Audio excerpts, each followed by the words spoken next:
Hi అండి అందరికీ. ముందుగా అందరికీ happy new year. New year special మా ఇంట్లో మండీ రైస్ ఇంకా చికెన్ కర్రీ చేసుకున్నాము. ఒక గిన్నెలో ఆయిల్ పోసుకొని ఆనియన్స్ పచ్చిమిర్చి వేసుకోవాలి. ఆయిల్లోనే మంచిగా ఫ్రై చేసుకోవాలి.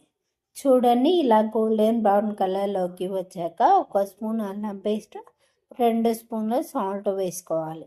ఇప్పుడు కొత్తిమీర, పుదీనా, పచ్చిమిర్చి పేస్ట్ పట్టి వేసుకోవాలి. 2 స్పూన్ల ఫ్రెష్ క్రీమ్ వేసుకోవాలి.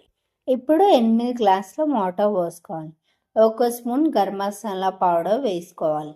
వాటర్ మరిగేలోపు ఒక గిన్నెలో 1 కేజీ బియ్యం వేసుకొని వాటర్ పోసి 2-3 సార్లు వాష్ చేయాలి.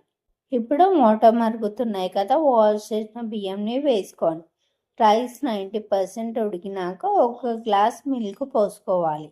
ఒకసారి కలుపుకొని రైస్ని ఉడికించుకోవాలి. అంతే అండి, వేడి వేడి మండీ రైస్ రెడీ అయింది. ఇప్పుడు చికెన్ కర్రీ చేసుకుందాం. ఇప్పుడు ఒక గిన్నెలో ఆయిల్ పోసుకొని ఆనియన్స్, పచ్చిమిర్చి వేసుకోవాలి. 2 స్పూన్ల అల్లం పేస్ట్, 2 స్పూన్ల పసుపు వేసుకోవాలి. ఇప్పుడు 1 కేజీ చికెన్లో ఉప్పు, కారం, పసుపు వేసుకొని కలిపి పెట్టుకోవాలి. కలిపి పెట్టుకున్న చికెన్ని వేసుకోవాలి. 1 స్పూన్ గరం మసాలా పౌడర్ వేసుకోవాలి. 2 స్పూన్ల ధనియాల పౌడర్ వేసుకోవాలి. పల్లీలు, కొబ్బరి పొడి ఫ్రై చేసి వాటర్ పోసి పేస్ట్లో పట్టి వేసుకోవాలి. చికెన్ ఉడికినాక టమాటాలు వేసుకోవాలి.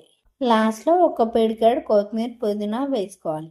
అంతే అండి, వేడి వేడి చికెన్ కర్రీ రెడీ అయింది.